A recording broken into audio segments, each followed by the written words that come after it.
in the artillery. So then I drove to Fort Sill, Oklahoma, where I did a basic officer leadership course, and I learned how to do artillery jobs. It's a lot of math, a lot of calculus, a lot of planning with maps and stuff. Very fun.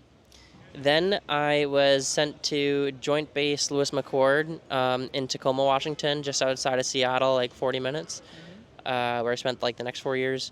I loved it out there. People say like, Seattle's so rainy, aren't you going to get depressed? Well, I love to ski and snowboard, and the summer is all sun, and then the winter is all rain. But when it's raining in Seattle and Tacoma, it's snowing powder in the mountains, and so I would just go and have a great time with my friends snowboarding.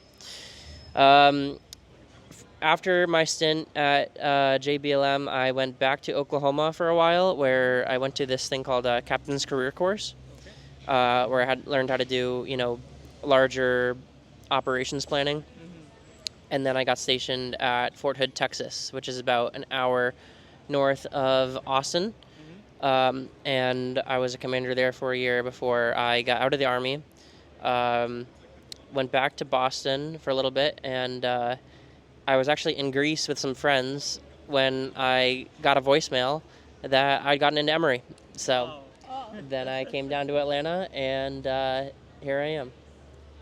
So regards to like the MBA, why did you choose to do your MBA?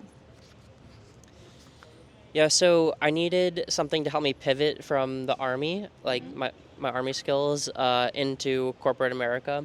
An MBA is a perfect pivoting tool, and I wanted to go to a top 20 program. Emory this year was just ranked number 16, so happy about that.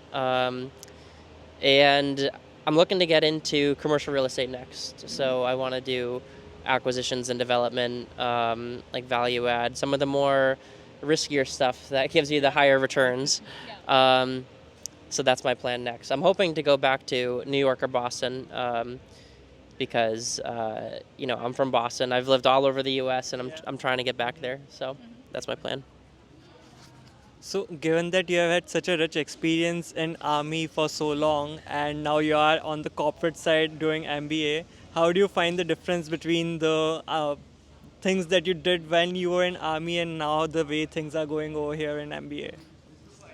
Yeah, I still have a lot of my old Army habits. Like, for instance, I have to show up to class on time.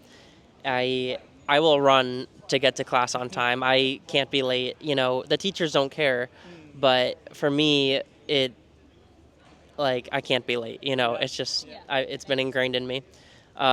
Same thing with attending class. When I was at West Point, everything was mandatory. There's no optional. So I've attended every class. I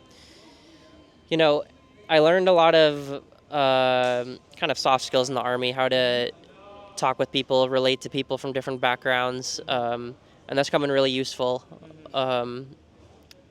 in my MBA, and because there's a lot of people from different backgrounds here. But now I'm trying to get some hard skills, so I've been focusing a lot on my modeling and learning about real estate private equity, real estate finance, tax laws, things like that. So, I came to build my network here outside of the Army, so that all my connections weren't just Army people, and also to get some hard skills that I can use in the job market. Yeah, and also I really appreciate that because you are so punctual. Because I felt like you're so reliable. Everything is I can count on you. So, regard to language, I know you speak like more than one language. You speak the Spanish and Arabic. So can you speak something in other languages? Ana ahib dajaj. That means I like chicken in Arabic. Let me say something for y'all. اسمي بن أنا من ولاية ماساتشوستس. أنا أدرس في جامعة ويست بوينت إلى 3 سنوات. أنا ضابط في الجيش. أنا أحب أن أذهب إلى Qatar. I'm a little rusty, but I hear Qatar. yeah, I went to Qatar in 2011. as part of a exchange program, which was really fun. All funded for by the State Department, so that was cool. And the sad thing was they had just got the nomination to host the 2022 World Cup, Oh yeah. and I had met these like really cool Qatari kids, and they said, Ben, like in 11 years, like come to the Qatar World Cup, like we'll host you, we'll fly you in, you know. And I was like, oh, that sounds sick, but it's hard to keep up a relationship for 11 years, and so I didn't end up going, but I regret that. But yeah, I took Spanish in high school, and you know I've got like a 1900-day Duolingo streak in French because See, I told you. yeah, So yeah, I just like learning languages, so yeah. Well, Ben, as you have also been across the state, living across different states, enriching their culture and everything, and you also mentioned that you really loved snowboarding back when you were in Boston and everywhere. So, how do you find Atlanta compared to other cities that you've been in? So growing up in New England, I kind of had my own view of what I thought the Deep South was like. And that's all wrong, you know. Atlanta is very fun, very vibrant. Like the food scene's amazing. I love the Beltline. I love going like running around here. I love that Atlanta is like the Emerald City, the city in the trees. I didn't expect it to be so, you know, forested. And so I'm liking Atlanta a whole lot more than I thought I would. In general, I like to be on a coast, you know, either Boston's on the Atlantic and Seattle's on the Puget Sound in the Pacific. So, but I could, you know, if I get a job here, I could definitely see myself living here for a couple years. But ultimately, I do want to move back to New England. So Ben, I know you have been to a lot of places. So far, which one is your favorite place? My favorite place. Well, I like to go visit my cousins in Argentina. They have a cattle ranch halfway in between Buenos Aires and Mar del Plata. That place is really cool.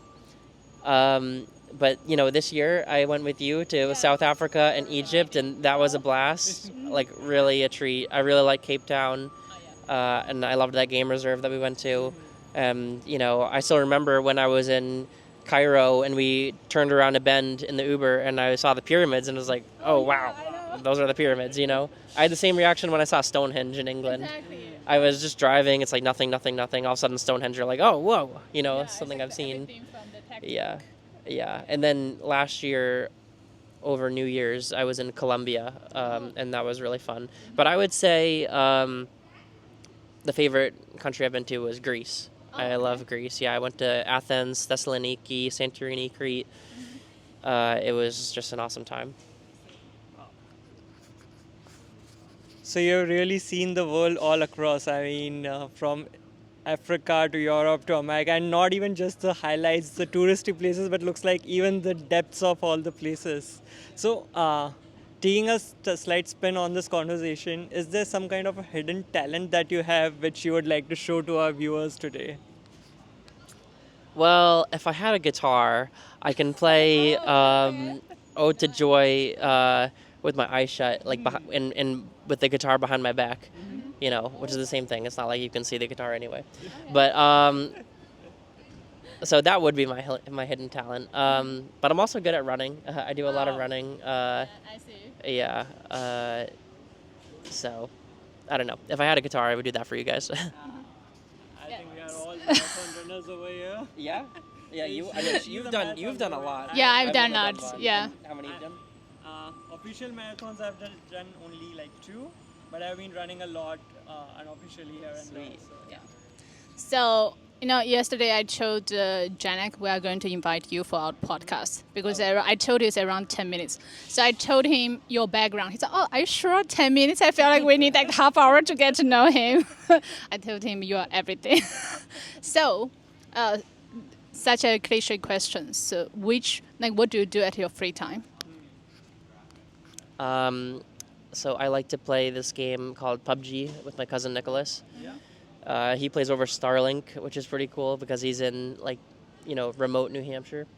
But the connection is good enough that we can play. Have you ever played PUBG? Oh yeah. Yeah. So I like It's PUBG. amazing. But then I also like cooking. I've been, watching some New York Times cooking videos and try to practice on my own. So I find that's fun. I never been to Boston. I know there are Harvard and MIT. So except like to explore these universities, what else like do you recommend us to do if it's first time to Boston? So Boston is fun, but if you can, I would drive an hour and 15 minutes south of Boston to Cape Cod. Uh, Cape Cod is like a bit of land in the ocean surrounded by beaches, and I spent a lot of time there growing up, and I just love its charm. I spent a lot of time on the water, fishing and sailing and, playing golf and tennis down there. So I would try to go to the National Seashore on Cape Cod. You can do whale watching tours and see some humpback whales. And there's even this one orca that comes from the Norway pod all the way to Greenland, Nova Scotia, down to the Cape. His name is Old Tom, and he is the only orca that comes to Cape Cod, which is pretty cool. So I would try to head to the Cape.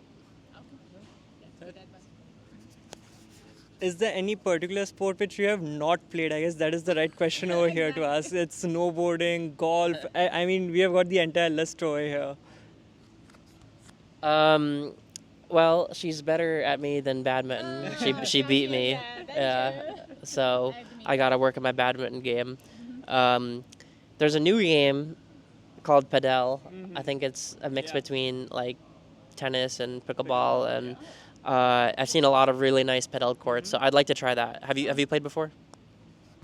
I always wanted to play paddle, but haven't really got a lot of chance to play it. But yeah, it's definitely there on my bucket list to play. All right, folks, that is it from our side. Thank you, Ben, for doing this podcast with us. We really appreciate it, and see you all next time. Thank you. See you. Bye.